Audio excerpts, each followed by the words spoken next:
Well, well, well. What do Hello, we hello. have here?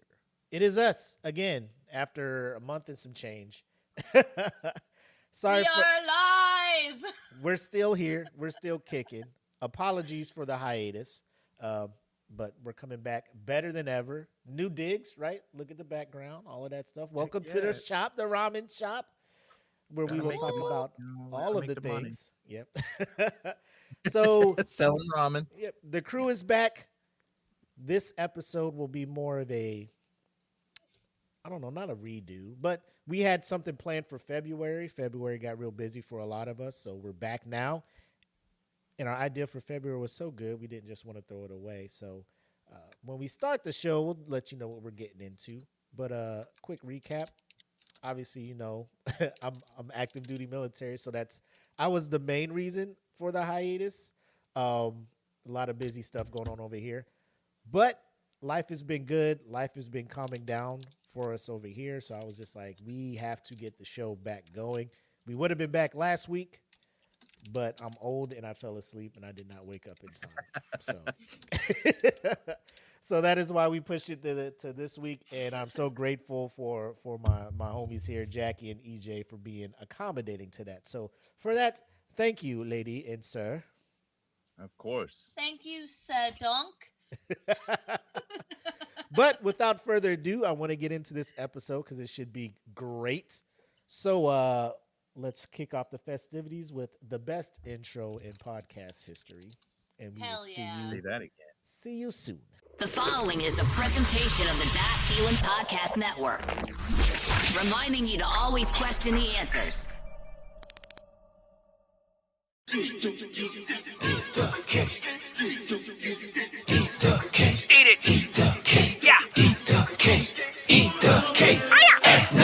Well, alright.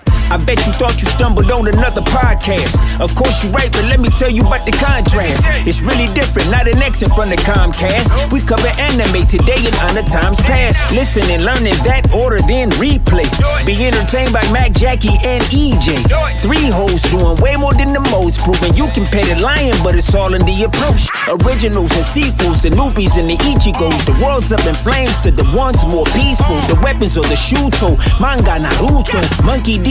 Luffy, and a lot more that you know. Subscribe, hit the like, give the algorithm life once. We trying to get the same pie that Apple took a bite from. Join the conversation, let us know if you can relate. If not, you still might be forced to eat the cake. Anime, hey, eat the cake. Hey, anime, eat the cake. Anime, eat the cake. Anime, hey, eat the cake. Hey, anime, eat the cake. Anime, eat the cake.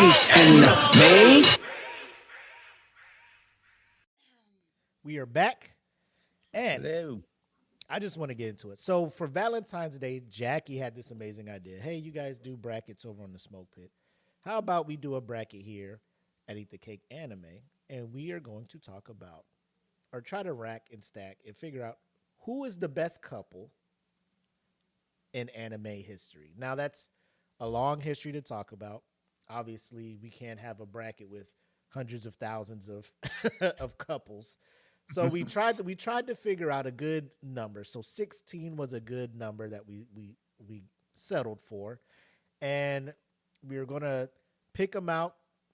And once we have our 16 couples, create a bracket, put it in the fan group, and have people vote round by round to see who gets the title of Eat the Cake Anime's best couple ever of all time up to this point, because obviously new Yeah, additions there's will be ones to added. come.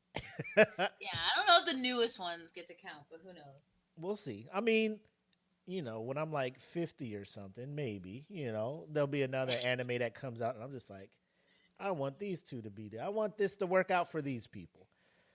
So we'll go ahead and start the segment. And, never mind. We'll start it and then I'll let you guys know what's going on. All right. So brace yourselves for the reveal of my initial 16 couples that I'm putting up for the bracket. And with EJ and Jackie, they will be like, I don't know, maybe, or how about we add this couple? So The list is not concrete, nothing set in stone. It's fluid. All right. It's a fluid list. And by the end of this show, we will have our 16 couples that we'll start putting on the bracket. So let's get into our segment, Best Anime Couples.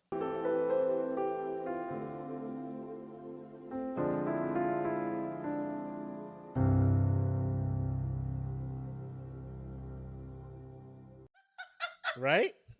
What is that? Right? That's like, my God, what's that? 90s love and hip hop or whatever, like Love vibes and from hip hop, MTV. yo. Oh my God, dude, that Right? was so funny. So I try to, normally when they do these brackets, they'll have them like in quadrants, right? So especially for March Madness, you'll have your East bracket, South bracket, Midwest bracket, and your West bracket. So I tried to do, or quadrants of the bracket. Yeah. So I tried to do this in a sense. So the categories I have are like the iconic couples, like couples where people are just like, they have to be on here, right? I have the action power couples, like couples from your shonen with a lot of action and stuff. The romantic dramas, right? Your couples from those, and then fan favorites that kind of just I couldn't really fit them in one, but I'm just like, we have to mention these. So those are my four quadrants. Okay. So I want to start with the icons. The first couple I have is Goku and Chi-Chi. They met as kids. Why did you pick that? Look. They met as kids. I mean, because Goku is like, you say Goku, people who don't even watch anime are just like, okay, chill. Okay. Like, I know who that is. Yeah, Yeah, he's an Chi-Chi, icon, whether- like yeah. Dragon Ball, like everybody watches Dragon Ball. Everybody sees that couple, right? They met as kids before Dragon Ball Z, and Goku accidentally promised to marry Chi-Chi because he thought marriage was some type of food. My man was hungry. And so they're married. I know a lot of people will be like, it's not a great marriage. It's not a great relationship and everything. But some people like how Chi-Chi doesn't take shit from Goku and keeps him in line and forces him, all that other stuff. So Goku and Chi-Chi are the first. They're not the number one seed. Obviously, these are just people I'm throwing out there, couples I'm throwing out there. Yep. So they are couple number one in the icon region. Couple number two is Sailor Moon and Tuxedo Mask. Yeah. Yep. So Now that one's more of a I don't know, a healthier relationship, but it's definitely more giving on both sides there a little bit than Hey, we don't question it. yeah. Let it be. So so in a past life, Sailor Moon was Princess Serenity of the Moon, and Tuxedo Mask was the Prince of the Earth. So throughout their series, it's one of those where they just start out as bickering, friends back and forth, but then they develop into their whole destiny and their partnership and their relationship. So Love I figured that transcends time. Yeah, I figured they belong in there, right? Right. My next now here's where it's all controversial. This is another Dragon Ball Z couple, but they could bounce the other one based on how you feel. So Vegeta and Bulma. 1000%. Okay, so 100%, you would have them in 100% there. I think Vegeta and Bulma are a better couple than Goku and Chi-Chi. There's literally a scene, I think it's in Super or I can't remember, where Bulma's literally about to give, or she's getting ready to give birth to Trunks, and Goku wants Vegeta to go with him to go train, and Vegeta's like, I can't, I have to stay here. Bulma's about to give birth at any moment. And he's like, well, why do you have to stay here? I wasn't there for Chi-Chi. Like, what's the big deal? Like, we that's know. the difference. We know. You don't know. Goku has no idea. Dude. This man does not understand. He has no qualities as husband or father as Goku. So, You're the worst, dude. like, Vegeta blows him out of the water with that. Okay, so right now we're saying, I mean, we'll go through the whole 16, but on the bubble right now, on the chopping block, Goku and Chi-Chi are on the chopping block, right? Yeah. For me, they are. Okay. Me too. All right. And then my last one I threw in here was Naruto and Hinata for iconic couple.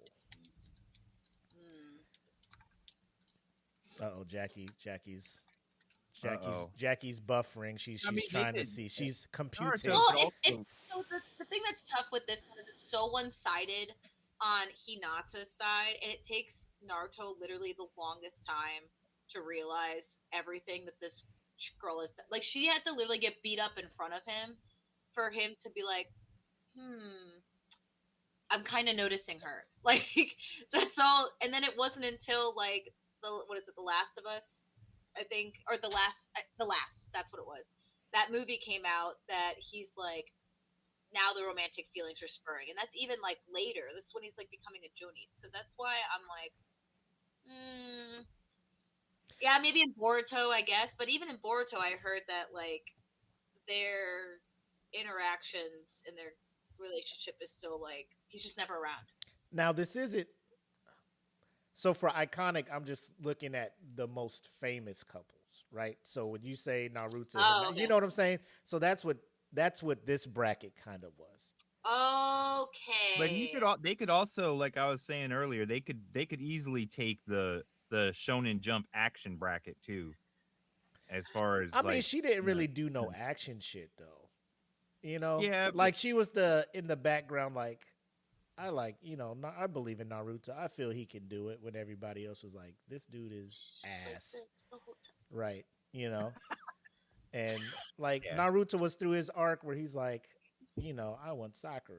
And Sakura was like, I don't want you. I want the bad dude. And then after a while. So to me, that one episode in Shippuden where Naruto was on his journey to get Sasuke, and Sakura was like, I know how to bring him back. I'll just go there and be like, I love him and I want him to come back. And Naruto was like, bitch, please. Yeah, dude, that was so satisfying. That was so satisfying. She thought she had that shit. I know how to get him back. Naruto's like, bitch, if you don't get the fuck out of here. I've been asking about you for years, and now you want to pull this fuck? No? Nah. So those are my four. Those are my four. Obviously, low-hanging fruit in that one is Goku and Chi-Chi. So that's been noted. Moving to action power couple, Kirito and Asuna from Sword Art Online. Okay. Obviously, both badasses in that world. Both are very well-known, well-renowned swordsmen and combatants in there. People usually don't mess with them. So are we cool with those two? I love them. Yep. Okay. This is most action-packed. Action power couple. Power couple. This one I was reaching a bit. I got Edward and Winry from Full Metal Alchemist. Okay. So they're on there. You're looking like you're trying to see. Let me see who else is on here before you make some suggestions. Yeah. Okay. I'll have to hear all four groups and then we'll go. Well, four couples. Inuyasha and Kagome. Those were my pick for the icon bracket. Iconic? Yeah, because I mean, they are a cornerstone of anime. I mean, if you have ever watched Inuyasha, them saying each other's names goes down in history as being the back and forth of a lifetime. It's like you hear Inuyasha Kagome all day, like Kagome, like a bazillion times. It's funny because Steven has never watched the anime, but I always put Inuyasha and Kagome on when I'm doing or Inuyasha on whenever I'm like doing chores or just like going to bed, just because it's an easy watch. And we watch the English dub. And of course, you always hear like almost every episode, Kagome! And Steven was like brushing his teeth. He's like, Inuyasha! it's part of, if you're an anime head, you know that back and forth between them all the time. Yeah. They're calling each other's names. But to Black's point, though, in the comments, so what he posted is that when Sailor Moon came through, and you're talking about Usagi and Mamoru for the Japanese dub side, and then for English dub it was Serena and oh my gosh, I forget. I haven't watched the English dub side in so long. Mm-hmm. But if you did not watch anime, you at least knew who these characters were, you watched a part of this, and you knew that. So that's the only reason why, like, yes, for anime heads that like if you knew this song at 3:00 in the morning type thing for Inuyasha, like they knew that even if they didn't religiously like watch the show. But that's the only reason why I don't think it'd be like most iconic for those two. And I think that I don't know. I kind of question the action power couple a little bit. Because that's the only thing. What was the other two bracket labels? Romantic dramas and fan favorites. See, I would even well, you know what? I have to listen. I gotta know them all. I don't want to judge. Okay. We haven't even gone to the other two brackets. No worries. No worries. And then finally for that one, Casca and Guts from Berserk. See, I can't comment on that. I haven't seen Berserk. I have to agree with that. They're a tragic couple, but they are definitely an action-packed couple. Because the golden age, like Casca, was a problem. Like she was second in command behind Griffin until Guts showed up. She could give you the business, no problem. And I mean, she even stepped to Guts numerous times. Yes. In defense of Griffin, she was like, I'll take him out. Like, oh damn, dude. Right. She was ready to throw. So that's why I put her there. I know everybody, like, if you, like, anime-wise, I know the last anime we saw from Berserk, like, Casca wasn't really doing much, but like I said, it's the whole arc leading up to the eclipse. Yeah, you got to watch where Casca was actually handling numerous foes at the same time. Like, but I mean, it's still one of the top tragic love stories. Oh, in all the anime. 100%. As far as because when I didn't know exactly how the brackets were going to be broken up, so mine were kind of more like the tragic love story or like I said, the bracket is fluid. Like we'll come to an agreement on how we're gonna, pair them up or whatever. But yeah, so that's what I got for that one. I'm surprised you didn't put like Eren and like Mikasa in for like action. Well, let's go down. And then I have some honorable mentions, right? That I was gonna bring to the committee. Right. I'll shut up now. To see what's going on. I'll let the facial expressions. Jackie's wheels are spinning, bro. She's just like, what about them? I'm like, we'll get there. All right. So the next category is the romantic dramas, right? So your little, the anime that are focused more on the romance, if you will, more or less. First up in that one, I have Kyo and Toru from Fruits Basket. Okay. Yeah, I see the head nod. Okay. All right. We're working on something. Okay. Now, I don't watch a lot of these, so I had to do a little bit of research. And one couple that kept coming up was Zen and Shirayuki from Snow White with the red hair. Oh, yeah. So this one says it's a breath you of put fresh like air. the hardest ones in the same bracket, dude. Chill out. Chill out. I'm just trying. Hey, I'm not the big romance dude, so I'm just like, let me do some research. And people are just like, oh, no, this couple is it. I'm just like, okay. Oh, this couple, you love. I'm like, okay. Obviously, Kaguya and Kaguya and Miyuki from Love is War. Kaguya-sama Love is War. Oh, God, you suck, man. So they're in there. And this one was a personal choice for me. Like I said, I don't watch a lot of it, but I did go back and watch. Remember when we did our award thing, and Your Name was one of the movies. So I went and watched Your Name, and that movie is good. That's a good movie. It's such a good movie. It's so the couple in that one, Taki and Michua, I put them in there. It's not an anime series, but it's an anime. I don't know if you want to call foul on that. If we have to cut one out of there, movies are allowed. Yeah, we have to cut one from there. I understand, unless Jackie has one from like a series, because that couple in there, you know, like what they went through. If you don't know the premise of the movie, you know, Taki's this dude in Japan or Tokyo. Michua is a girl in a rural town in Japan, and they, for whatever reason, like I think he makes a wish or something, and they start swapping bodies, right? So he ends up seeing life through her eyes and vice versa, only to find out he was going back in time to her body because her town got demolished by like an asteroid or something, like a comet. Mm-hmm. So all of a sudden the body swap stops, and he's like, oh shit, what's going on? So he ends up going to where her town was because he's thinking, you know, she's still there, sees the crater, sees the shrine to her family and all that stuff.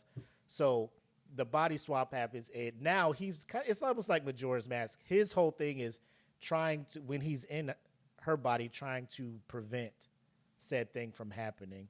So in a roundabout way, long story short, he makes it happen. And then life goes on, but they kind of forget about each other. And then they meet up later on in the movie, and they kind of recognize each other. And then, like, the relationship. You know, you're just like, oh, happy ending. Tears. So that's why I haven't been there. I'm just like, I was struggling, but I just want to put somebody in there that I'm emotionally attached. I'm invested in their relationship.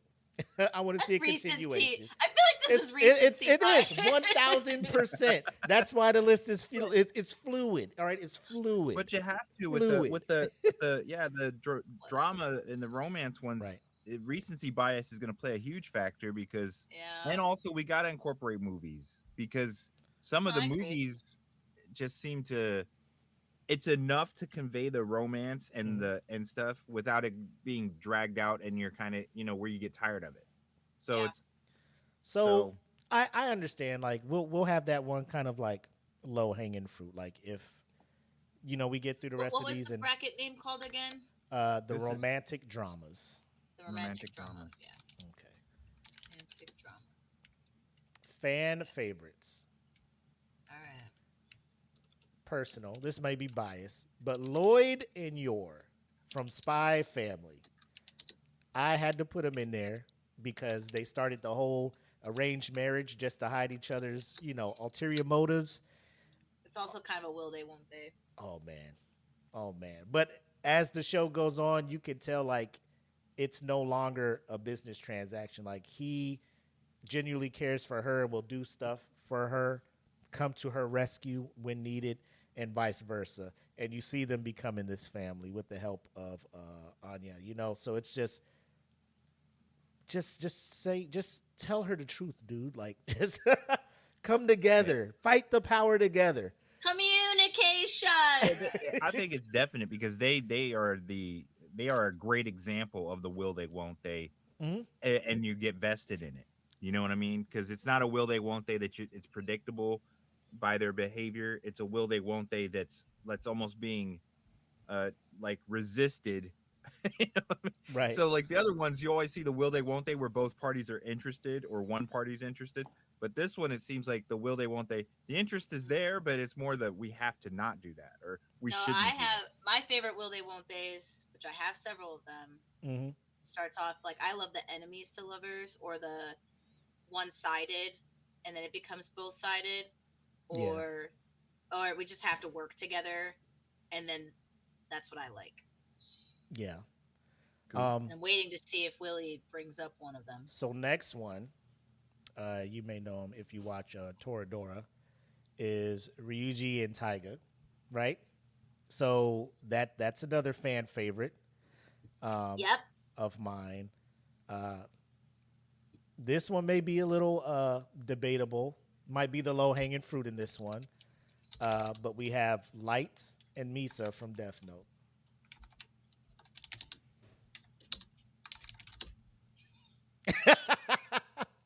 Famous cup, like, I know what you're saying. I was thinking, like, The toxic-ass relationship. Oh, bro, talk about it. I mean, we might have to start a bracket, like a category of toxic relationships. Man, they would slay that bracket. Like, bam. I want to talk about what a giant red flag looks like. Yeah. And then the fourth one for this one, I just went online and just, you know, kind of just Googled, famous anime couples, and in a lot of these, Victor and Yuri from Yuri on Ice. I haven't watched that, but that is another one where they're just like, this one is on there. So I just added it on there just to see, because Yuri on Ice won like best anime the same year that fucking My Hero came out and all of this stuff. So I'm like, it must be big. I haven't watched it yet. I haven't seen it. But it's on the list. I'll get around to it. So those are what I have. But I do have honorable mentions, and I didn't know where to put them at. So number 1 honorable mention. Maybe you guys can vote to put it in there on the bracket somewhere. What region? I don't know. Maybe we may have to make a new region with the will they, won't they. Rename one of our little quadrants. Maybe rename one toxic relationships. I don't know.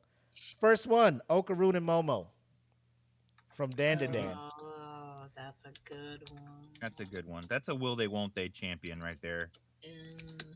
Does this couple deserve to be on the bracket? And if they do, who are we taking off? Yeah, I think you could even say they could be in action. Well, because if you're gonna have Inuyasha and Kagome up there for action power couple, why isn't Momo and Okaroon in there? Do you think Inuyasha and Kagome should move to a different quadrant? I think they should be in the icon bracket. They are a cornerstone. I can see anime. that. So we're taking Goku and Chi-Chi out and replacing them with Inuyasha and Kagome. Yeah, Kagome in there. Yeah. Okay. Yeah. All right. So I agree with that. Goku's gone. They're cut. Sorry. Yes. So now you should probably be at the birth of your son. Yeah, maybe Goku, maybe. So at right now, our iconic bracket is Inuyasha Kagome, Sailor Moon Tuxedo Mask, Vegeta and Bulma, and Naruto and Hinata. So of those 4, I think Naruto and Hinata to Jackie is kind of the waverable one where you're like, I don't know if that's if their couple power is as strong as their fame, Yeah. Okay. So it sounds like a solid iconic bracket now. Yes. So that leaves a opening for the action power couples, which we're going to put in Okaroon and Momo. Yes. For now. For Okay. They could get bumped because I mean, with like the couples already come up before, but Aaron and Mikasa, but Yep. So right now, action power couples, we got Edward and Winry from Full Metal, Kirito and Asuna from Sword Art Online, Casca and Guts from Berserk, and now Okaroon and Momo. All right. So it sounds like we got a solid 8 for now. Another one I got is Aaron and Mikasa. Yeah. That was an honorable mention one because it was total one-sidedness. yeah, it's one-sidedness, and is it ever considered to reach fruition or not? Yeah. Yeah, I don't think that they deserve to be on here at all. Okay. Yeah, it's not a full romance. It's more of just someone who was, deeply in love, but nothing ever came of it. Yeah, dude. Like that shit would have been hella red flag toxic couple bracket. Yeah. Oh, yeah. That belongs. That's in the toxic bracket right there. If we had one, Yeah. she threw her whole life away for this dude, And he knew and he the whole time. his level of concern is right He down knew here. what like, he was doing, dude. Yeah. Sorry, I Like, don't nah, give a man, shit. I need to commit Yeah. mass genocide. Yeah, You would have destroy loved me. everyone or care about her. You love. would have loved me, Destroy but her. I'm gonna kill the world. You Yeah. included. So Yep. I don't have Hope a time giant for steps on love. your face. I don't have time for love. I just kind of need you to die for me. You know? I'm on a Yeah. mission. All right. So they're gone. Another couple, which should probably roll into probably not on there, but if they were, would be in toxic, is Sasuke and Sakura. Oh yeah, dude. Yeah, that's that. definitely toxic. Yep. But I mean, just keep them on a list because if we did consider the toxic bracket, they would have to be on there. Right. Yeah. I mean, we got to keep them on there because everyone knows them too. So Okay. Next up, I got Ichigo and Orihime from Bleach. They don't even like get together though until way later in the manga. Like there's nothing like happening throughout the whole Well, thing. you know I'm it's still going to be watching put it. in the it's going to be put into the anime when they're done with all the animation and stuff. So at the end, everybody will know they're together unless we're just saying we can just only rate them for what we know from the anime. If that's the Yeah, case, from the then we yeah, can't because have then them. there's nothing. Yeah, they Okay. gotta go. All right. And I guess that would go into my next one with Ochacho and Midoriya. Deku and Uravity from Yeah, My Hero. I think it's the same thing for me. So negative on them. Yeah. Yeah, it's too much of a hint and not not like a solidifying of the. It's So a hint of, would they not be in the will they won't they if we have that one? that. Yeah, if there was a will they won't they, I think that they could be on that for sure, because it's constantly hint or what do you call it? It's like hinted or foreshadowed. Like Hinted or yeah, it's like a. you know they both It's like there. each other. You see them Yeah, but blush when they talk. You know what I'm saying? Like it's yeah, it's got the potential to get there, but will it ever happen? So it definitely would be in the will they won't they bracket.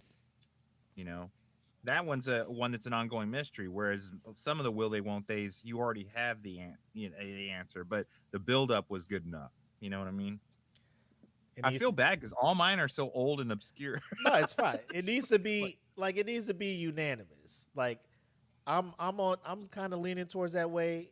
EJ's kind of leaning towards that way. Jackie has yet to weigh in on it. I don't know. Jackie seems like she's hesitant there. She's hesitating. It's just tough because when I think of like romance anime or best couples, Mm-hmm. like there's like a clear in the anime itself. There's a clear like it's a part of the story. In My Hero, like it's a little bit, but it's just like super in the background. Like if you put all the genres there, there's like 10 genres of My Hero. It's literally like the 10th Yeah.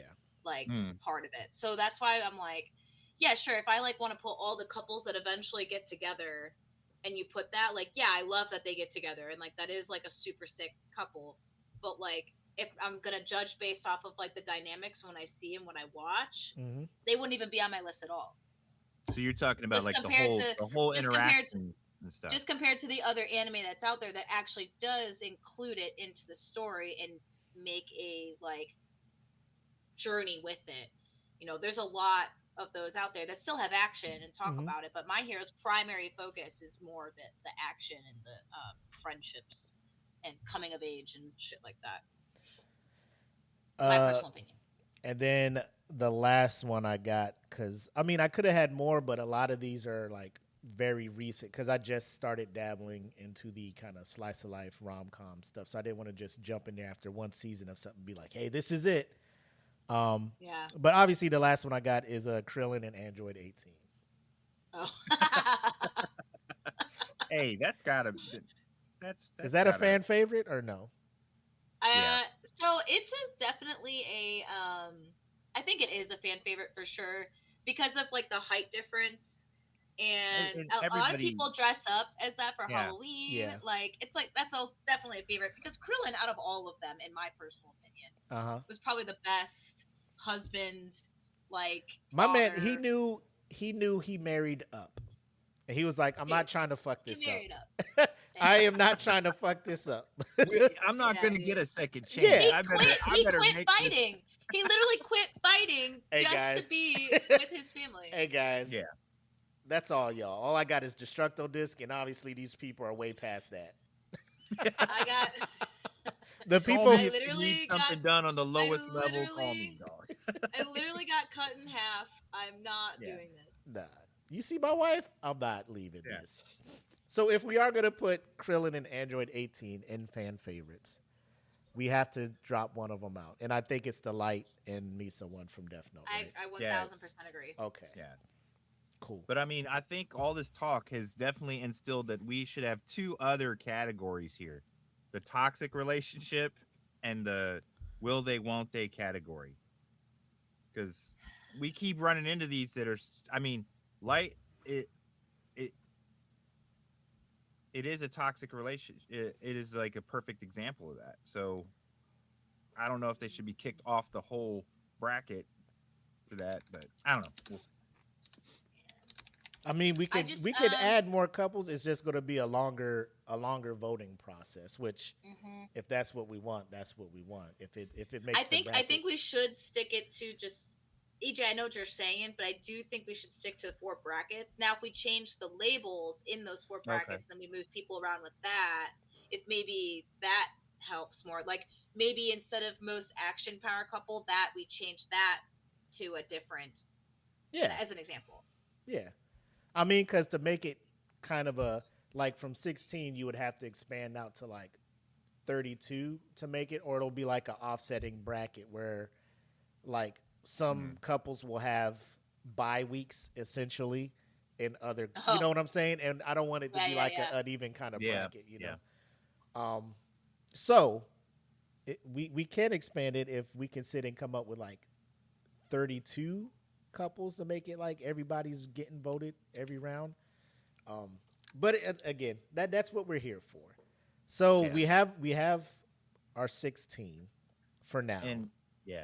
And viewers and people who follow can chime in and give us some heads up too. They might like to see it go so when we're done with the show, what we're gonna do is be like, this is what we got. We'll give it a week for, you know, people in the group and other people to chime in and be like, this, that, or third, and then we'll come back on the next show.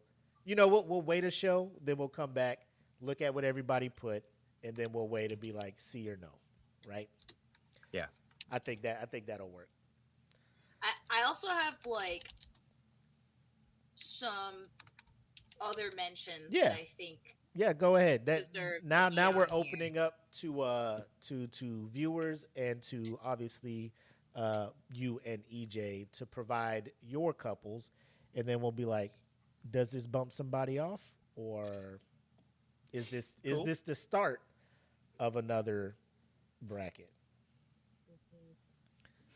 All right, hit us up, Jackie. What you got? So the ones that I have on here, and it's because these are really popular romance animes in the romance bracket that people have watched, and I have like loved so much that I've even read the mangas of. Ooh. And if you ever heard of Kaicho wa Maid-sama, or the anime version is just called Maid-sama, it's about this girl. Her name is Misaki, and she's like she was queen of the school, but because she is in an all boys school, but they're converted recently, the school, from all boys to be like co-ed, because the school was like full of delinquents and stuff, and so they're trying to like make it better, and so they decided to bring in some girls. So Misaki is one of them, and then there's like maybe like, I don't know, 20 girls, so the ratio is like a lot. And Misaki's like class president. She's really smart, she's super athletic, but she hates men, like she hates boys, and she like wants all the boys to like stop being like delinquents, and she is very strict with them and tells them to make sure that they're fixing their uniforms, and yells at them all the time, and they all hate her and find her annoying. Well, there's this, on the opposite end, there's this boy, his name's Usui, who is like known as the prince of the high school, or the school, but he is uncaring. Like, he doesn't care about anybody or anything. He just goes about his day, gets left confessions all the time, and he always like ignores everyone, and all the boys are telling him that he needs to do something about Misaki because she's a tyrant and they're so over her, and like they can't stand her rules and stuff like that. And so he tries to like intervene, just to like, for comedic purposes for himself. He finds it entertaining, so he's like, all right, I'll just try this or whatever. And they don't get along at all, until one day he's like on the opposite side of town, and he goes into this maid cafe, and he finds Misaki working there.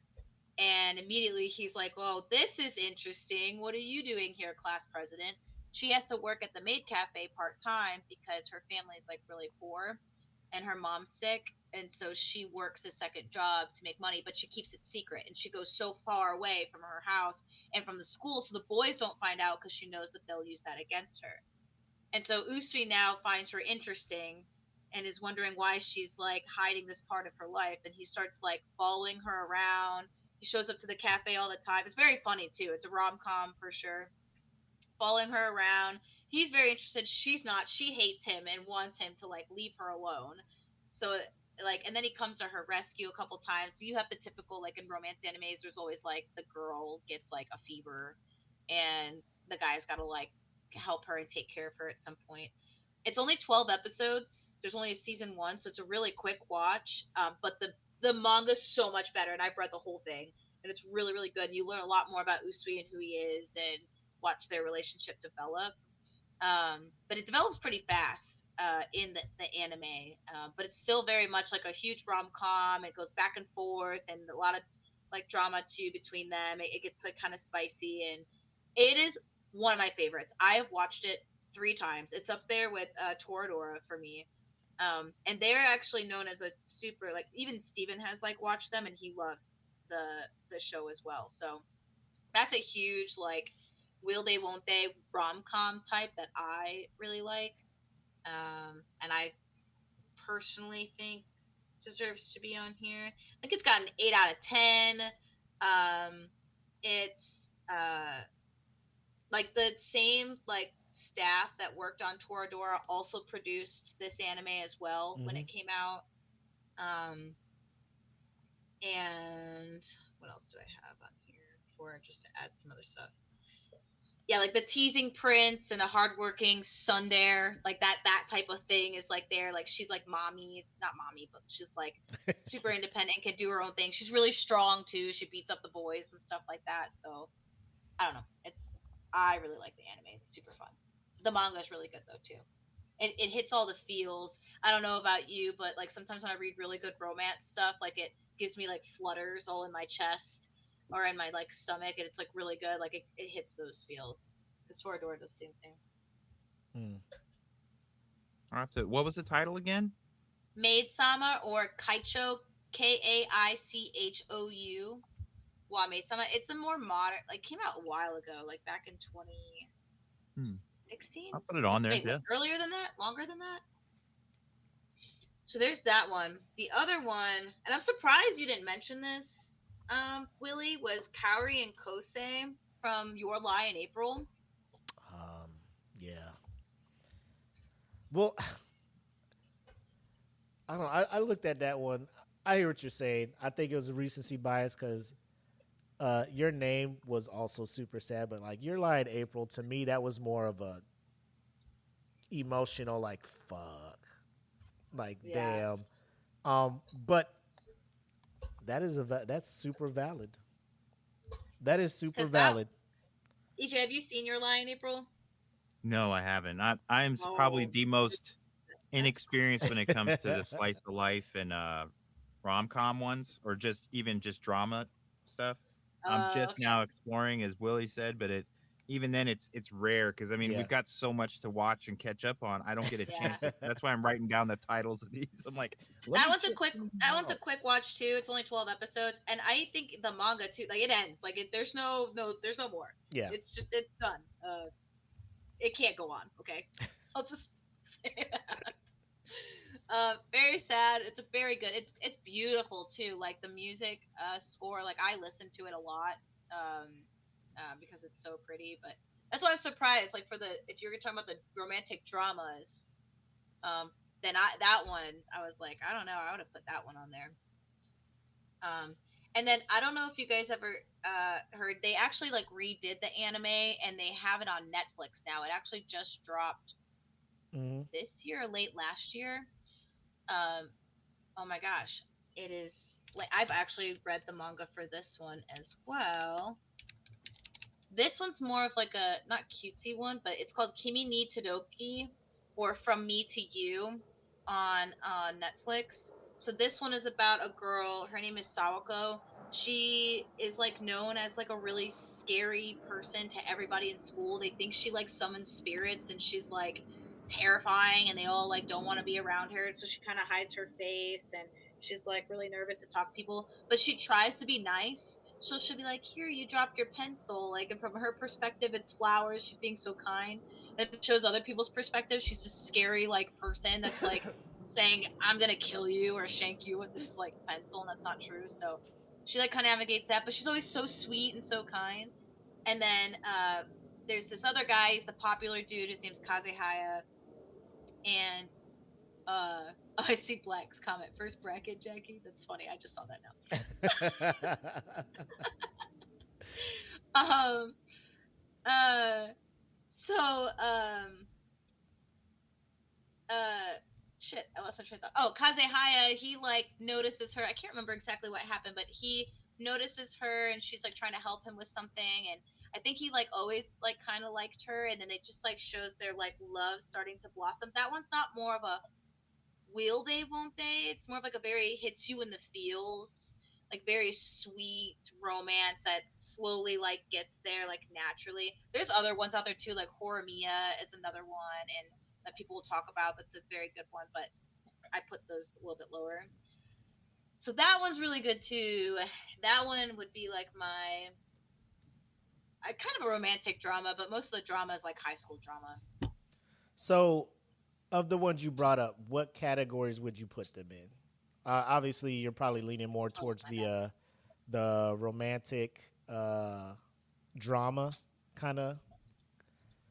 If we want to do a will they, won't they bracket, then like if I ever chose to do that, I would replace the most action power couple with that, and then Okurun and Momo would stay in there. I would put Usui and Misaki in there. I don't know if Kirito and Asuna is will they, won't they? Cause Nah, they're 100%. Like they smashed in the game, or yeah, they smashed. that's why I'm like, I so don't know. that's romance to the fullest. They got a whole fairy kid, you know. Or I wouldn't replace that bracket. I definitely, Usui and Misaki have to be on there. Like they are a very like in the romance community of like romance animes. Same thing with Sawako and Kazehaya. Like that From Me to You is actually like a really big romance anime. Like what's that anime in on Netflix too? Like the marriage one with the guy, he's in the military and they get an arranged marriage and they're together. You know what I'm talking about? I absolutely do not. Oh, well, that one's a good one, too. Sorry, I watch a lot of romance animes. I think that Kaori and Kosei need to be on there. I think they need to be. And I think they need to be in romantic dramas. And that's where I think, like, okay. I know you just watched So wait, real quick. We're doing Masaki and Takumi. Obviously, they have to, right? You're like... Oh, Usui and Misaki, yeah, they have to go on there. If I were to put them on here, ooh, it sucks because I have not watched Yuri on Ice.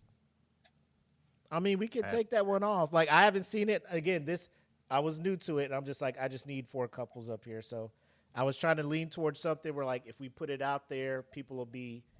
Because I know I don't know everything, but people will be like, absolutely, this one would have to be up there.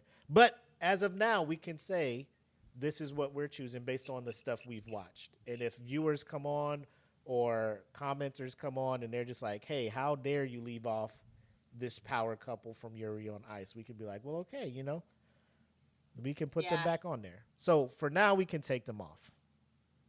Okay. And I will take, if there's any wrath or ire, send it my way. I need people to start putting stuff in the comments because I don't know if what I'm saying is crazy, but when I did my research and what I know and what I read in the romance community, I think these guys are always talked about. Kately put something in there that I think EJ will probably be like that was one of his choices. Yeah. So we're putting them in the, you said as of now, romantic drama, the Usui and Misaka. Usui and Misaki. Misaki, okay. Yeah. Maid Sama. Yeah, sorry, another honorable mention that I'm surprised didn't get brought up. I don't know if you guys saw Darling in the Franxx. I did. Oh my god, I love that one too. That is a fucking... Zero, Two, and Hero. Like, I would put them 1000% in... I don't even know. Like, that would just be action power. I'd put that in action. I'd put that in action. I think they go an action power couple. Okay, let me see. So, action power couple... we moved Inuyasha out and put them in iconic. Then we put Okaroon. So we would have. Are we taking out Edward and Winry? I think we should. Okay. Personally, they're cute, but it's another like My Hero thing.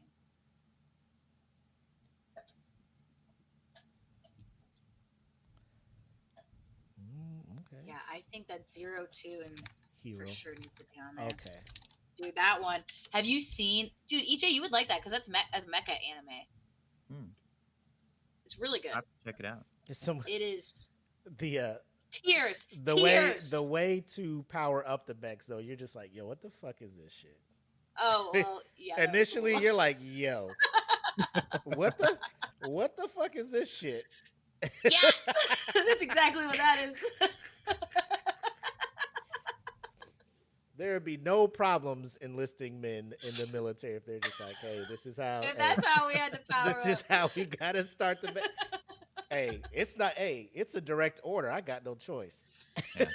We've got to save the world. Hey, it's not my fault. Hey, our country needs Taking us. one for the team. Our country needs us. Yeah. Okay, Man. so they would replace Edward and Winry in action power couples. Yeah. And you don't think Edward and Winry are strong enough to be an iconic couple?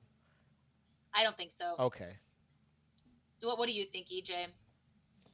I don't know. The iconic couple bracket is kind of hard because, I mean, they could fit in there. I mean, the popularity is there for the actual. Would you guys function be of that willing? music. Would you guys be brave enough to take off Naruto and Hinata to put somebody in there? I don't think that they can unseat them. No. Jackie's For like, iconic though, not if you have it as an iconic. If you have the bracket labeled iconic, they have to be in there. Yeah, They have Naruto to. has to Okay. take that. Yeah. they have to because Naruto's been out for like so long now.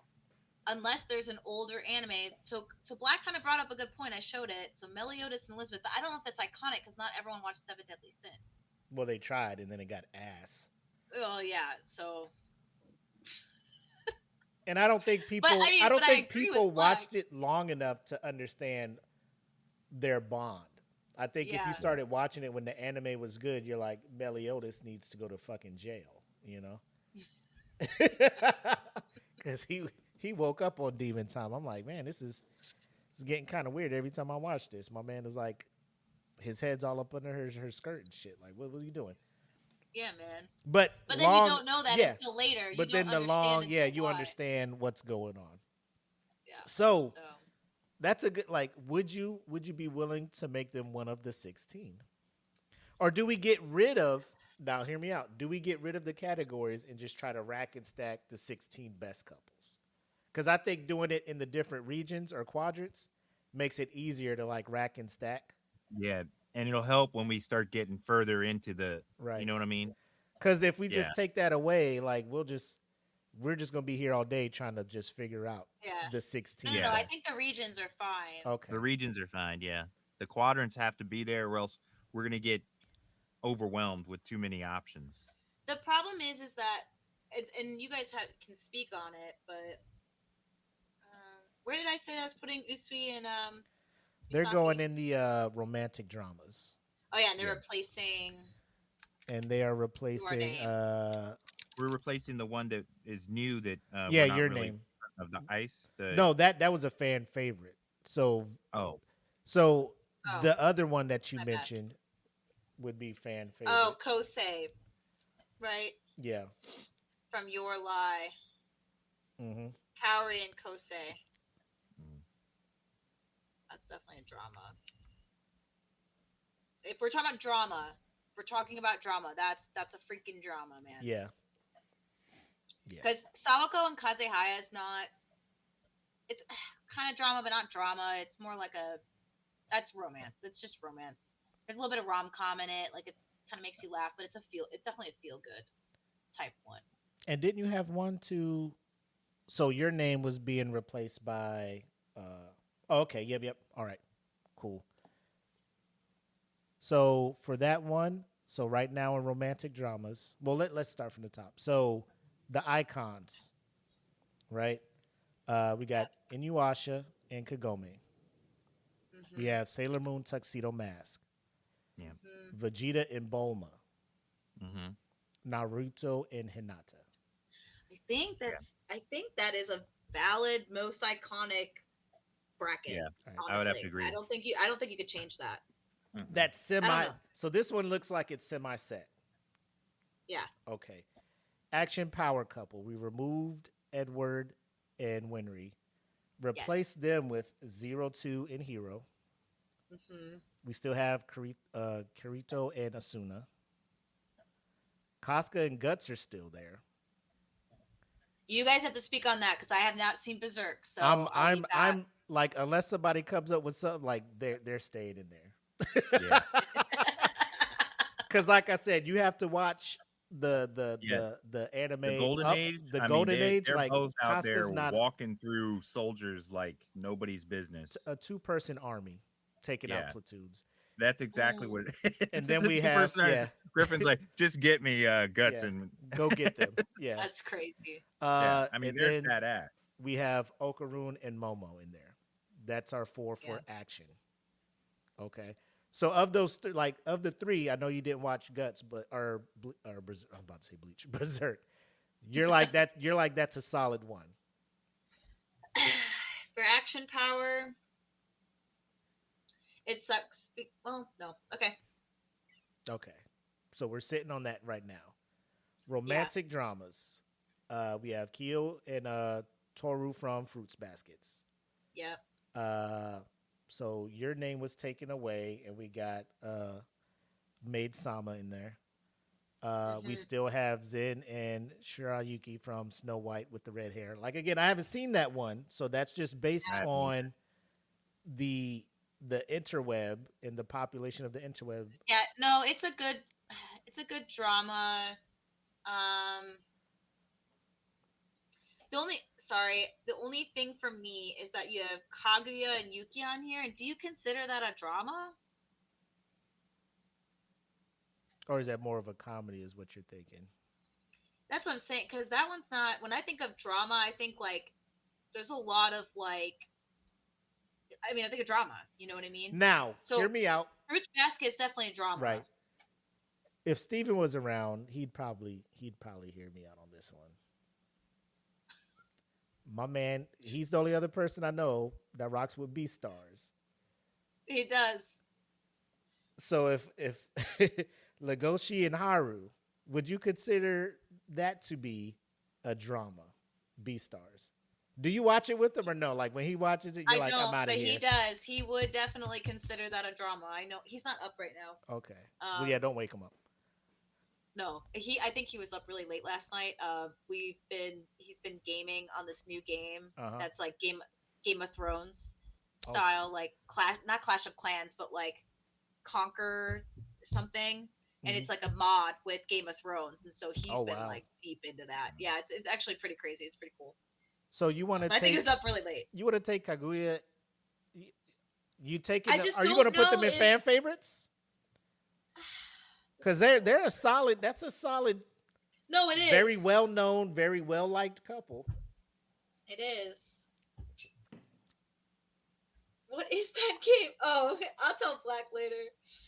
It's really cool, dude. He's been playing. I know we're going off topic, but you can play as any of the characters in Game of Thrones, and like you can like try to conquer the 7 kingdoms. It's pretty sick.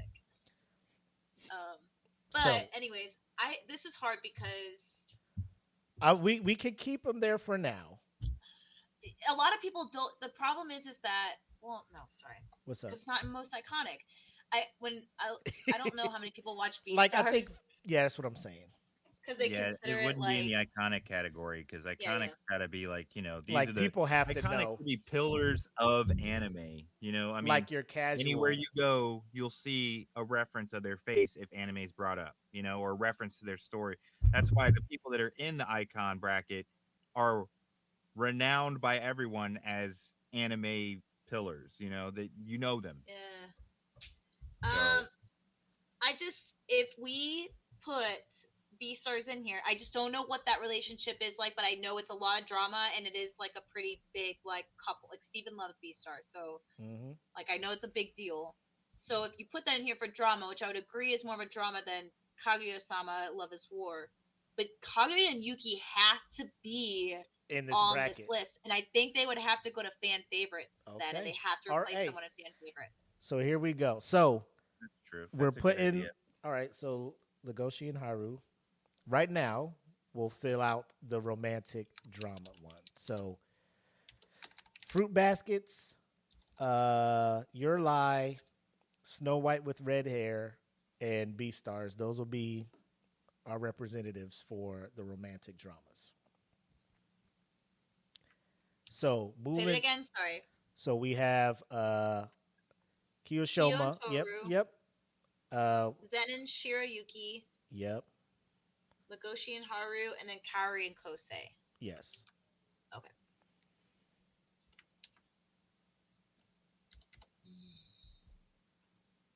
So that's what we have there now. So we would have to move, Kaguyaga and Miyuki to fan favorites, and I'm guessing they are replacing Victor and Yuri from Yuri on Ice. Or are they replacing Light and... No, because Light was already... They were replaced by Krillin in 18. Yeah, so what I have right now in fan favorites is Lloyd and Yor, Taiga and Ryuji, Android 18 and Krillin, Usui Misaki, and Kaguya and Yuki. Oh. Because I just moved to the fan favorites, so we have to... One of them's got to go. Yeah. Are we getting rid of Krillin in 18? I think so. Because if anything, I don't know if Android and 18 and Krillin would be huge out of that list of people for romance couples. I don't know if they'd be a fan favorite. I think that's more of an iconic couple that everyone likes because everyone will dress up as them. They're like, oh, whatever. That's a fan I just favorite. don't. That's the definition of fan favorite. Taiga and Ryuji are not leaving. I'm just telling you that. Like, they're not leaving. If anyone's leaving, it's either Android 18 and Krillin or Lloyd and Yor. That's what's leaving. These are Taiga and Ryuji are not. Did you say Lloyd and Yor? No. So I will let people know, and this is the host taking hosting privileges. Lloyd and Yor aren't going anywhere. Unless you're moving them to another category. They are going to be on this list. Okay. That's fine. But so it seems like the hosts are saying two of these are not going nowhere. So that just means there's two slots to mess around with. Yeah, it's either Usui and Masaki or Android 18 and Krillin. If you have to think of like what majority of people might choose. So wait, what's your fan favorites right now, Jackie? I have Lloyd and Yor, Taiga and Ryuji, Android 18 and Krillin, Usui and Masaki, and Kaguya and Yuki. If one of them's going to leave, and I hate them saying this right now, and it's because I know what people have watched, the majority. If like I had to think of the majority of people that watch anime. Yep. In general, so the weebs and noobs. They not everyone has probably watched Kaicho wa Maid-sama, which is sad.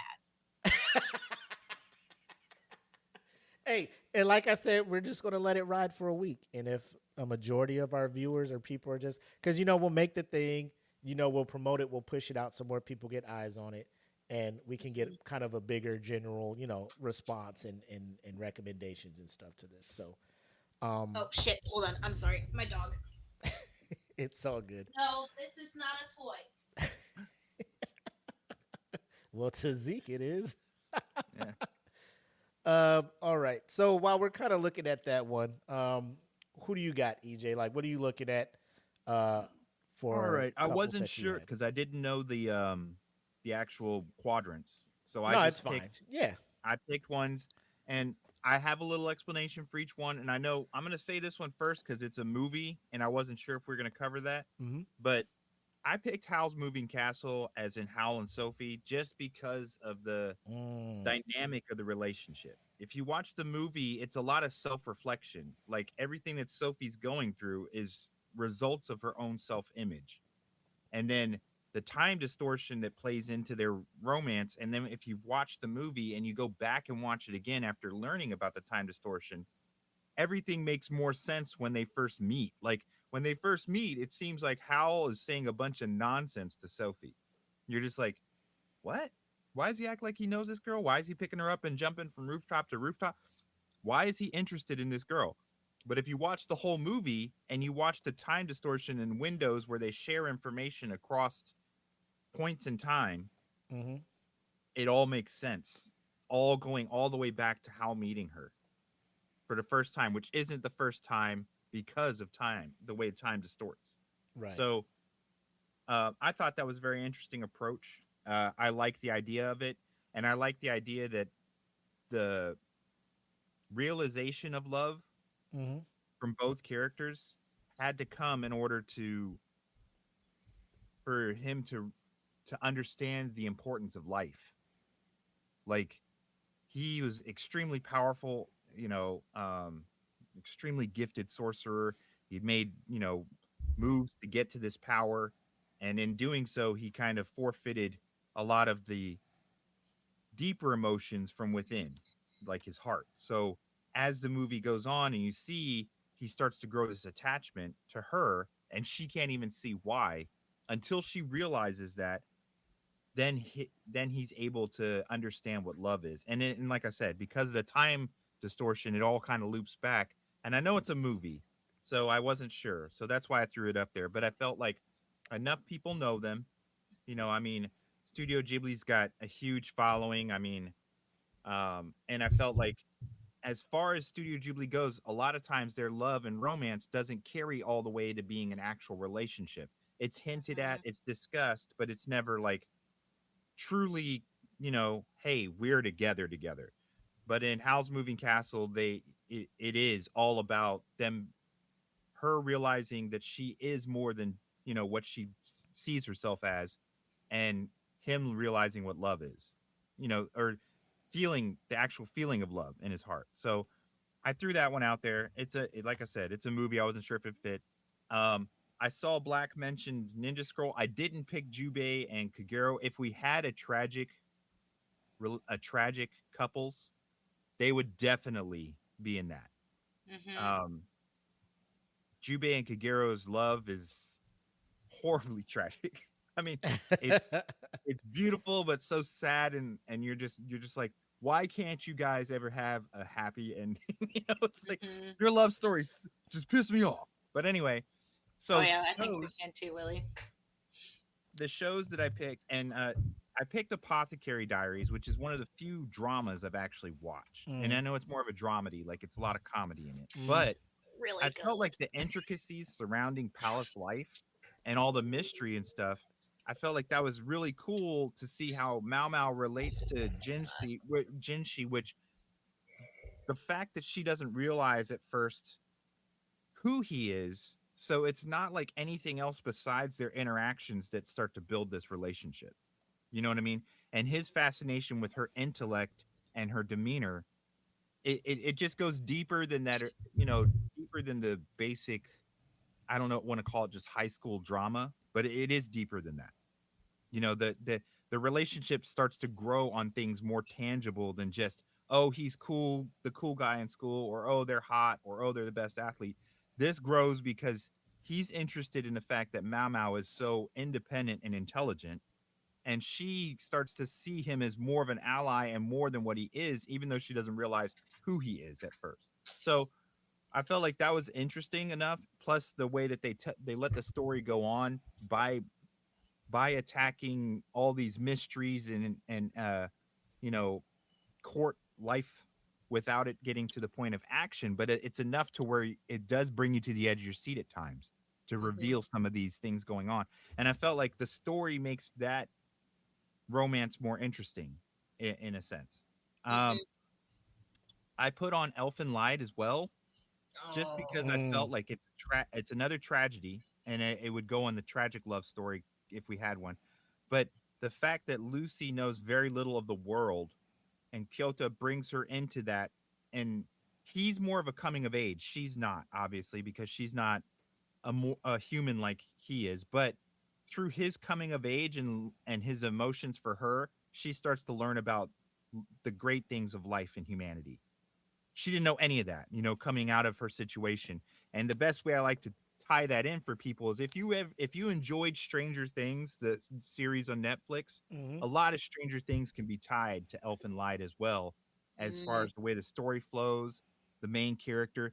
But I mean, the tragedy of this and watching Kyota's love grow for her and her to understand what love means just before having to give it all up it was so impactful. I thought that was great. And if we did have a tragic one, I would like that, to put them there. I wasn't sure though, like I said. And then I had Demon Slayer, and not for the whole series, but the relationship from Akaza and Kyuki. Oh, fuck! Why are you bringing up so many good points? And that to me, the fact that his love for her and her love for him transcended not only death, but him being cursed to be a demon. He still kept parts of his love for her, and he didn't even realize it. And then in the end, for it to become that her soul was willing to come back and go to hell with him, is just like, whoa, bro, you guys have hit the pinnacle of love. You're gonna give up the afterlife to go to hell with you because you love them that much. And I was just like, if anything, if we had that category, they need to be on there, bro. And last and more of an honorable mention, the summer Hikaru died. I thought that it's not full romance, but the relationship between them and the depth of importance that the characters care for each other was so important. A romance bracket? A category? But I mean, I know it's hinted. Could it be a romantic love? Yeah. But even if you take all that away, the relationship between the two, that this entity depends on him so much because of the emotions it enveloped from his friend, and the fact that he has come to need that person so much, he's willing to accept this entity, which isn't that person. He knows that, but it keeps that person in his life in a strange way. If you've ever had serious loss, you can relate to that in a way that you're like, if I had a chance to hold on to this love for this person, even if it's not the exact person that I loved, most people would take that chance, because when you truly love someone, hints of their memory and everything to keep them around you means so much that he overlooks that this entity is taking lives of those around him, but he's willing to let that go because he loved his friend that much. You want to lose his friend, and to confront that, he loses that. So those are the ones I picked, and like I said, I didn't know the whole categories, so they don't really fit in all of the quadrants. But and like as you were talking, it's like we got to expand this shit, bro. Like it's no way we could just do 16. It's no way, right? There's so many great relationships, I'm like, and even those one shots where Demon Slayer isn't focused on Akaza, but man, Akaza steals the show in freaking the Infinity Castle, bro. That story, if it didn't tug on your heart, you don't have one, bro. Because that shit was rough. I was like, dude, oh god. Dude, and also Black brings up a good point too. I've never watched Clanad, but when people talk about romance animes, Clanad is always brought up. Mm-hmm. That's a super tragic one as well. I've never seen it, but like people, it's been on my to watch list since I was like 12 years old, and I never watched it. Yeah. All right. So while you were talking, Eric, I was just like, we need to expand these categories to have. If we're going to 32, let's just have, we'll break them out into like different brackets and vote them down until we get to like our final 8, I guess, because it'll be the winner from each of these categories would then face each other in the bigger. It'll be a hard fight. Yeah. So for real, being a man of technology, I ask AI. I'm just like, hey, bro, hook us up with some categories. So here's what they came up with. So the first one would be the slow burn category. These couples are masters of the will they, won't they dance. They often spend dozens or hundreds of episodes harboring deep feelings while being completely unable to communicate them. So examples that they give is Kaguya-sama, Love is War, and Edward and Winry from Full Metal Alchemist. So those are those long,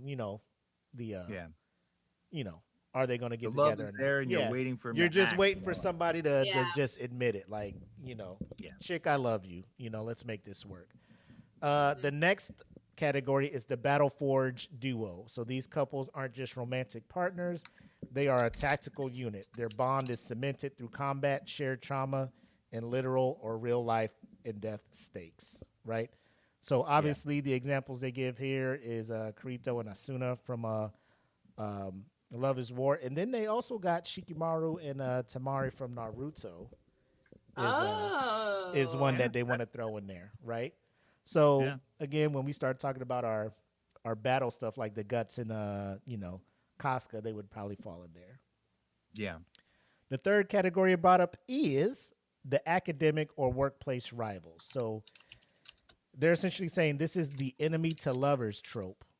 These couples started out trying to outshine one another in school. In school or at work, only to realize their obsession with winning is actually obsession with the person. So, the Usui and Misaka, that's the main example they give in this one. Then you have the sun and moon category, which is the opposite to track.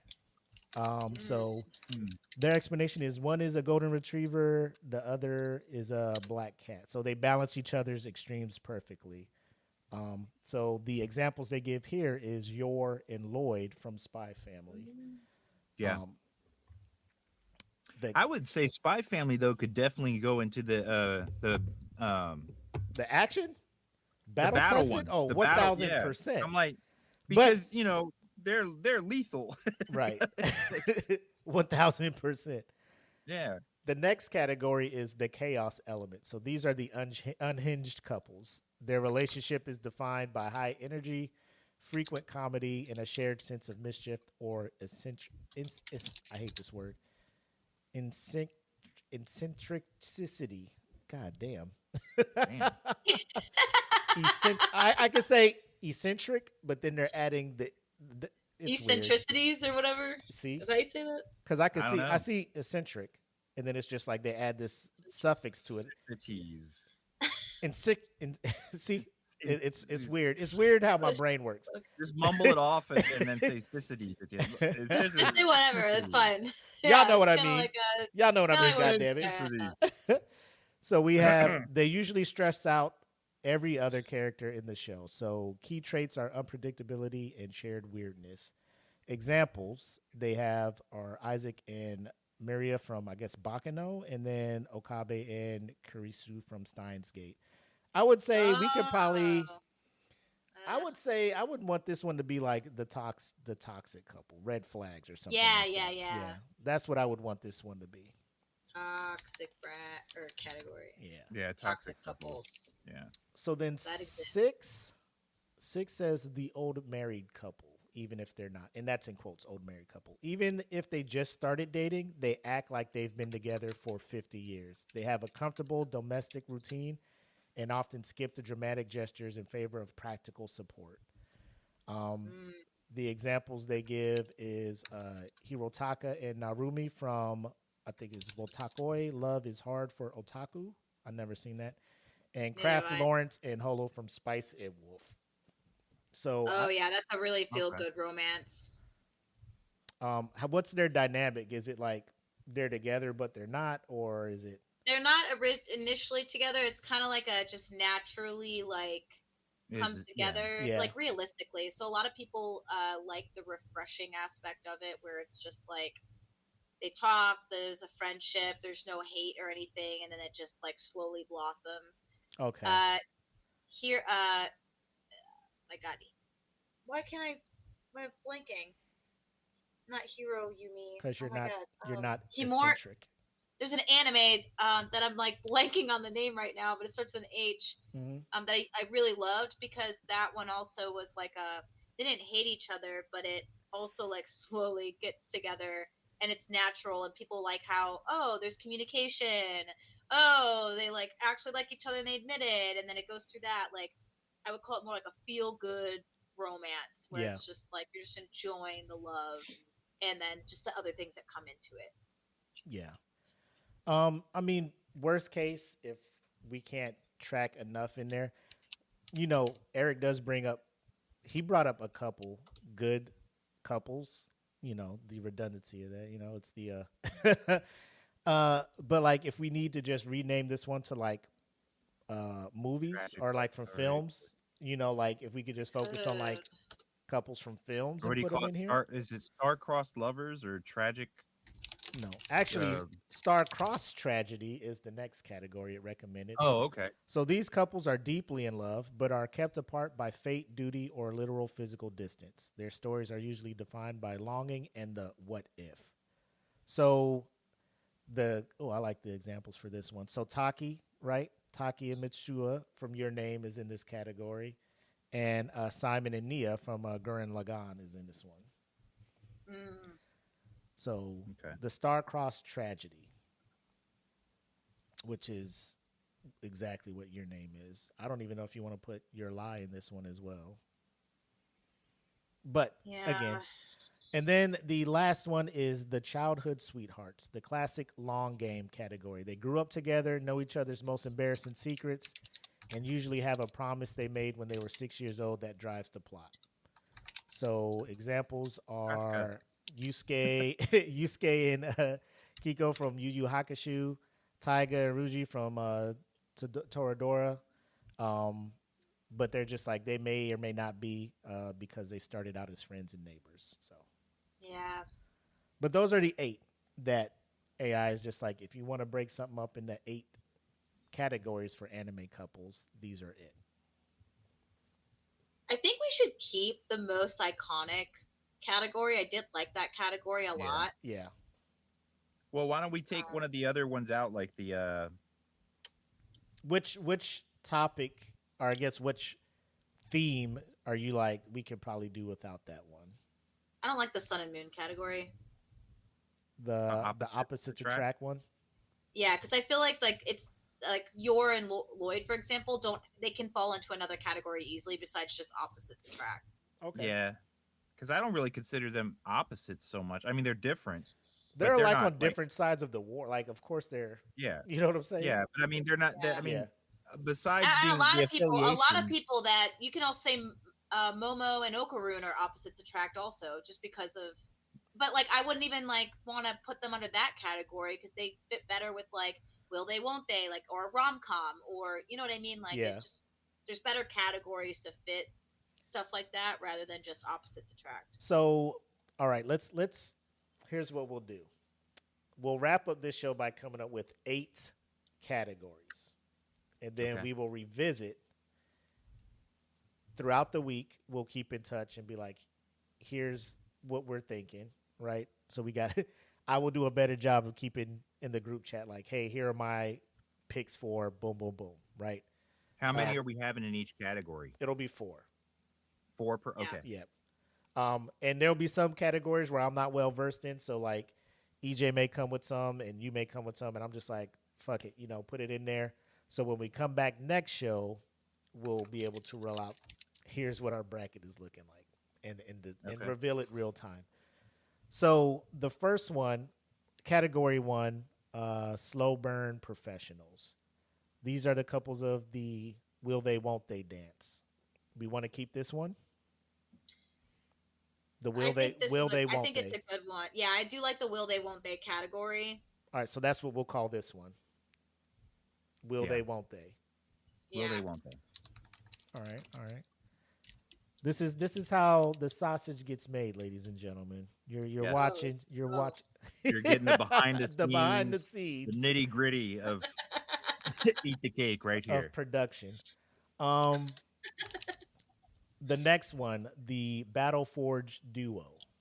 I like that. I think we should keep that. All right, so that's because this is the bracket that you. I mean, basically the one you came up with, where they're the power couple. Yeah. Same thing. Yeah. The academic workplace rivals. That's just like enemies to lovers. Yes. Yeah, rivals turned relationship, or enemies to lovers. Enemies to lovers. We'll call it that one. Yeah, I think I do like that. Okay. Well, it fits too. Like from what you said about the Maid Sama story, this would be perfect for that category. Do you think that Enemies to Lovers is too similar to Will They Won't They? No. No. Okay. Because Momo and Because Okarun are Vegeta and Bulma They Won't They. They're Vegeta not and Bulma enemies. will fall Yeah. right into here, That's true. and that opens up an iconic. It does. Mm-hmm. Because like when EJ was talking about Howl's Moving Castle, See? I was like, that's an iconic couple. It is. Come on, and see? it's I hard. was so mad when he brought it up. I was like, I'm so mad that he just brought this up right now because that just ruined everything for me. My bracket is busted. Yeah. It's the wild card. It's a wild card got thrown in there. All right. But yeah, okay, I think Enemies to Lovers is a better way to say that. Instead of like academic wordplay, like whatever. Yeah, just yeah. Enemies to Yeah, Lovers. enemies to lovers. You know, that's fine. So the Sun and Moon one, that's the one Jackie was like, we could probably Just make that iconic couples. Yeah, Okay. keep the iconic iconic and take couples that right one. there. Yeah. Number 5, the toxic couples. Hell yeah, keep Yeah, that. we got to keep that one. We've got Alright. a lot that could fall in that category. Damn. Yeah. Number 6, the old married couple, even if they aren't. So these are the ones with the deep familiarity, finishing each other's sentences, low drama stability, just kind of like Jackie said, the natural weird thing Yeah. now. If you want, you can, instead of saying old married couple, if you want to make it sound better, the category is like feel good romance or like natural. I don't know if you want to label it like that. Faded lovers or whatever. Faded. Yeah, You know, maybe. they're fated to be together. You know it from the Not beginning. faded. You know, Maybe not faded. Destiny. The couples of Destiny. Yeah, well, the only thing with that is where I think of that is you can get into like the star-crossed lovers or the love that transcends time, which you're now getting into. There's a lot Yeah. that you can put under there because there's a lot of like, I'm already thinking of 4 anime right off the bat that has couples that like their love has gone over like time and time and time. Mm-hmm. But that's what I think. If you want to make it like that, you can do like. I don't know. Let's go. The original bracket were iconic. The power couples. It was the icons. Oh, you can name it like fan favorites. Oh, this will be fan favorites? Yeah, you can just let's have it be take fan favorites. I take did like over that one because yeah. the old married couple.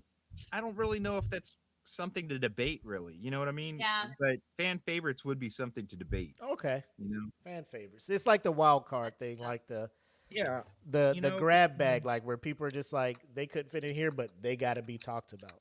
Okay. Yeah, Yeah. because everyone loves them regardless of whether they fit in the other category. All right. So fan favorites in there. The next one is the star-crossed tragedy. So these couples are deeply in love, but are kept apart by fate, duty, like your Romeo and Juliet's, I guess, right? Yeah. Oh, it's like tragic romance. Yes. Yeah.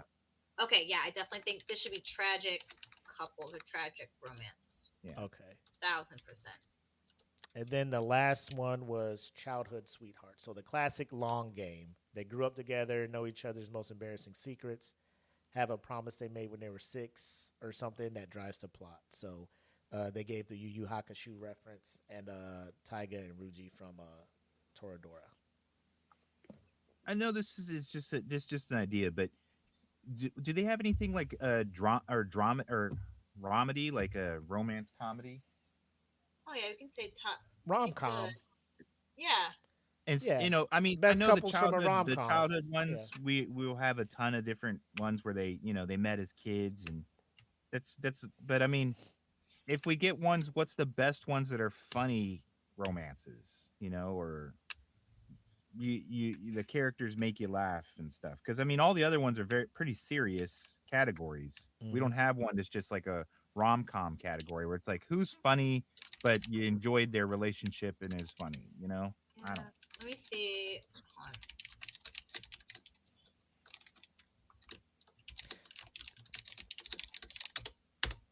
Let me see. Because I get what you're saying, but then I feel like you're going to focus more on the show rather than like the couple. Yeah. I mean, because with Well, so if we could do what you talked about before, EJ. We could call it like star-crossed lovers or destined. So the lovers that like their love has transcended time, basically. So like they might not know in the moment, but their love has spanned over like hundreds or But we thousands have of that years. one, don't we? We have the. Nah, we changed that one. No, Star-Crossed Tragedy. Okay, so we have tragedy, but we don't have tragedy. or we don't have destiny. Like, so we'd have to have one. This you're saying make this one the like destined to be together from the start. You could have that. That's a category potentially. Because I mean, that kind of feels the same thing as far as the childhood, friends. They're destined to be together, Or but well, when you change it to destined, it's now not just childhood because now you're bringing in like, for example, in Yasha and Kagome, I would put them under that because their the song, their theme song is literally called "The Love That Transcends Time," and it's because it's gone over. And this is where Meliodas and Elizabeth would also come into play. Yeah, and then now you got 0, 2, and Hero, and there's just like a bunch now that you're like. Yeah, that's cool. I don't know if there's any others, but and then I think that like, yeah, you could either do that or you could do like a straight up slow burn, where it's like, because like My Hero could be slow burn, like Naruto could technically be slow burn. That was the first. Yeah, that's the will they won't they, right? I don't know. I guess I consider will they won't they a little bit differently. I consider will they won't they more like, for example, in Dan to Dan, like there's more it's more of a rom-com, but there's romance comedy in it where the romance is more prevalent with them, so that's more will they won't they. Kaguya-sama Love Us Wars, will they won't they. So you're saying your slow burn will be where you would have your Ichigo and Orihime. Yeah, as an it's example. not like it's not the focus, but it's there and it's in the background. It's building. And your Edward, your Winry. This would be that's super slow burn. Yeah, Momo and Okuron. It's in your face, but you're not sure if they're gonna make it happen. So that's why that like the audience sees. The audience knows they both care for each other. Yeah, it's just like, bro, just tell her or just tell him. Yeah. I dig it. Personally, I like the Star-Crossed, the Destined, the Fate one more than the slow burn. Personally. But what do you guys think? Those are the two categories that I. The other one that like ChatGPT gave me was healthy relationships. Well, and like the wholesome supportive couples it gave examples of was like Marin and Gojo from like Dress Up Darling, Lloyd and Yor, Kazehaya and Sawako from Me to You. That one that I talked about was the feel, but that's like feel good romance. So I don't know if I'd say Lloyd and Yor were like a healthy couple. That's just my point of view. Yeah, but that's I don't know. What do you guys think? Well, I feel like we got good categories going. So now it's more just filling those 4 slots in each one. Well, we only have 7. We have to do 8, right? Oh. I thought we went through 8. So what do you have? I have Will They Won't They, Battle Forge Duo, Enemies Lovers, Iconic Couples, Toxic Couples, Fan Favorites, and Tragic Couples. That's 7. Okay. So we turned childhood sweethearts into what? Slow burn? That's what we were trying to figure out. Either we could do Destiny or Slow Burn. Which one would you guys prefer more? I personally like the Destiny. We can go Destined lovers. Like they met, like reincarnated. They went back. So this would be where you would put Sailor Moon, right? And Tuxedo Mask, so you would take them out of Iconic? No, we're keeping them in the Icon, right? Aren't we still holding on to Iconic? Oh, Jackie just froze up. Jackie, no. Hey, I'm here. She's back. Oh, there you are. I don't know what happened. So, yeah, I guess like they could fall in there, but they would have to be an Iconic. That's just my opinion. Yeah. So yeah, we could keep it with Destined, right? So our lovers. They? Yep. Will they? Won't they? Is 1. Yep. Number 2 is going to be what? Battle Forged Duo. Battle Forged Duo. Battle Forged. And I actually like that title there. That's a good one. Number 3 is your Enemies to Lovers. Enemies to Lovers. Enemies to Lovers.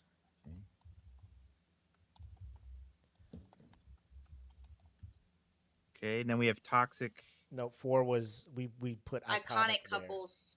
Oh, iconic couples. Okay. Mm-hmm. All right. Then we have after that Toxic couples. toxic. Toxicity. Then we it. have tragic couples. Fan favorites. Oh, fan favorites. Okay.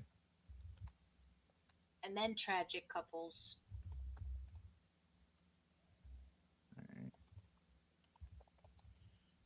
And then the last one is the Destiny or Slow Burn. Okay. Okay, so that's 8. We're good. Destined to be. All right. So, for those watching, those listening, stay tuned. Follow the group. Follow our socials. You see them at the bottom of the screen and all that stuff.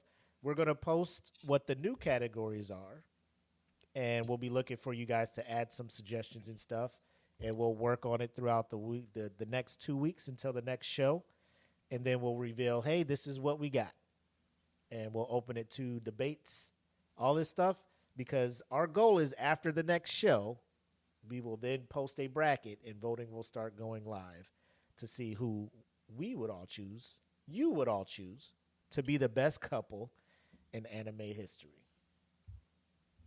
Yeah, Sounds good. this is a pretty good episode. Yeah. I like how it pivoted. Yeah. Because we were just like 16 and 4 cat, and I'm just we can't. We honestly would be doing a. No, man, EJ messed it all up. We would be we would be doing a hella disservice. Yeah, dude. to Dude, when you brought that up, when you brought up freaking Howl, and then you brought up Demon Slayer, I was like, oh my gosh. yeah. And we're now kind of looking at focusing more on the characters and the couple than the actual series. Yeah. So that I think that makes a huge difference, because then, like when Willie brought in the movie at first, it was kind of like, hey, Your Name is a movie, but we're talking about couples, and they still fall in that category, be it a movie or not. You know what I mean? There's still so I think that now we've kind of flipped that focus more on the couples and the relationship more so than the series. You know what I mean? Yeah. Mm-hmm. So I think it's good. Hell yeah. I'm cool. I'm cool with it. I'm excited to start doing the homework on it. Mm-hmm. All right. So, yeah. That's episode 28 of Eat the Cake Anime. Stay tuned. The bracket continues. It is March Madness after all. You know, NCAA tournament going on. What's better than coming up with a very interactive bracket? Yes. I think it's going to be a good one. So, you guys got any parting words for the folks before we wrap this up?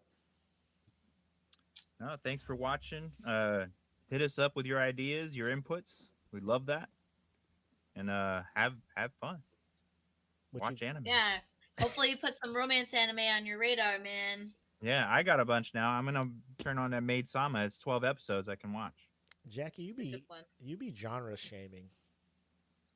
Genre shaming? Genre shaming. Hopefully you guys watch more romance and not just that isekai shonen shit y'all be watching. Like, Jesus. Like, grow up, boys. Yeah. Watch There's more out there. I need to get people genre cultured, man. Oh, I like that better. She's just trying to culture us. I get it. She's expanding genres, horizons. Just expanding your broadening. purview. Stop looking at solo leveling. Yeah. Ooh. Speaking of which, what's up with the anime awards from Crunchyroll? I haven't seen no links or anything for voting. No. Yeah, Let me dabble real quick. They seem to have fallen off a little bit for this. Let me dabble real quick. Summer's approaching, or spring is here. Valid thing to bring up. Yeah, you're not off the hook, Crunchyroll. No.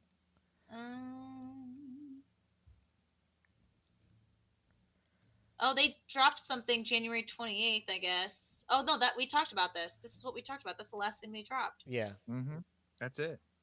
That's what I'm saying. It's now March. We ain't heard anything. Anime awards. Oh, apparently, but they set May 23rd, though.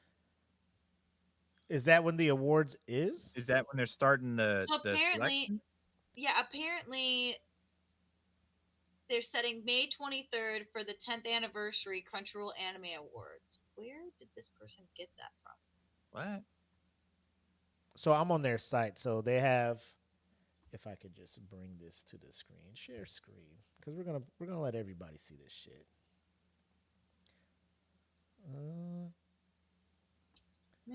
So Crunchyroll Anime Awards, your ultimate guide, right? Blah blah blah blah. Yeah. With the awards headed back to Tokyo on May 23rd, 2026 at the Grand Prince, blah blah blah blah. Consider this your guide. Ooh, let's go with how it works.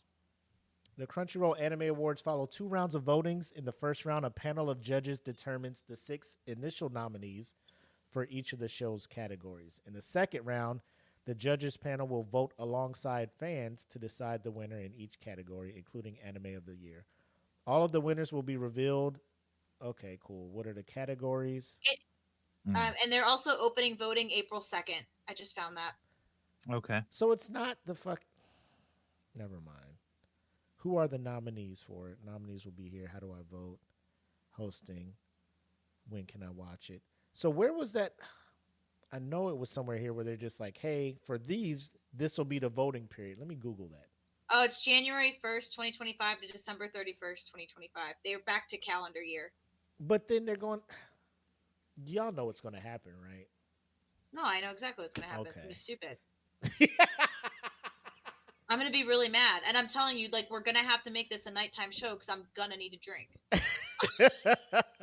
Yeah. I'm going to be so one mad. of those. So here's what I'm saying. Yes, you can have it in May, and you're trying to rate fucking shows that happened fucking 6 months ago, if not more than 18 months ago. A year ago or more. 18 months ago. So, you know, you could be telling people to vote for one season of one show, and then it comes back, and they're just super hyped because the new season is dope, and then it'll be solo leveling again, you know? So it's cool. Yeah. It's cool. That's what Whatever. it's always going to fall back on that, you know, recency bias and, you know.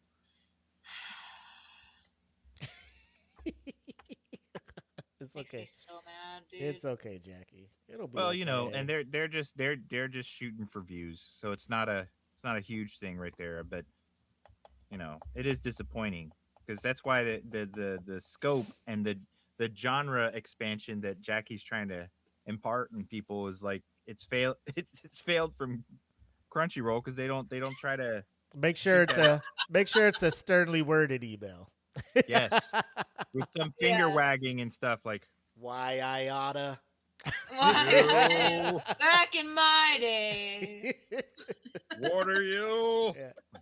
Anyways, so yeah, stay tuned because you know we're on Crunchyroll's head on that. We want to make sure that the right shows get in there, but this panel of judges that nobody knows about that stays behind closed doors. Yeah. I'm assuming it's whatever, you know, studio lines their pockets the best. They're like, oh, well, hey, look at this show. Hey. Hey, who thought of this show? Look how great and it is. very, like, very heavily from my studio. Crunchyroll dependent as well. So we'll see how that works. Yeah. Anyway, thank you, ladies and gentlemen, for tuning in with us. Like EJ said, appreciate you guys tuning in. Looking forward to your guys' suggestions and recommendations for the panel. Socials are in the bottom of the screen here. Please tap in. Let us know what you think. And as always, continue to watch anime. Have fun. Watch what you want to watch. Don't let Jackie shame you. Till next. Wait, I want to look up a goodbye thing. Hold on. Oh, yeah, right. Good catch, Jackie. You gotta have an outro by. Hold on, I got it. Thanks, Black.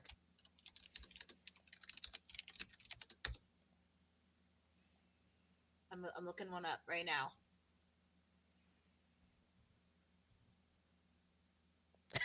She's so focused.